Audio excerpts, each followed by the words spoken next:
Have your attention please. আবার ইংরেজি ধরছে, এক কথা কতবার বলবো, আমরা ইংরেজি জানি না। সরি তৈয়ব ভাই, আমি যা বলছি আপনি মন দিয়ে শুনুন।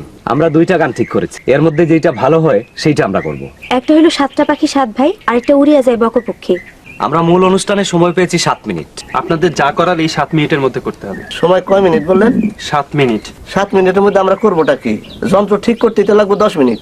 যন্ত্র আগে ঠিক করে রাখবেন। আগে ঠিক করে রাখবো কি জন্য? আমরা কি টাকা 7 মিনিটের মধ্যে আমি নাই, দূর সাথে দলই করবো না। জুতার মধ্যে বসছো কোন আন্দাজে? থাপ্পড় খাইতে চাও?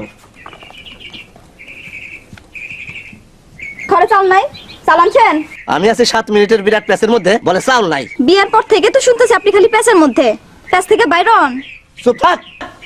সব সময় তুই তো কারি চিৎকার, আমি তো বান্দি না। অবশ্যই বান্দি, তুই বান্দি, তোর যে বোন আছে সেও বান্দি, তোরা বান্দি বংশ। বান্দি বংশের সাথে সংসার করতেছেন কি জন্য? আর করবো না, যা ভাগ। তালাক তালাক তালাক। কি বললেন? যা বলার বলছি, মামলা ডিসমিস, আসামি খালাস, যা ভাগ।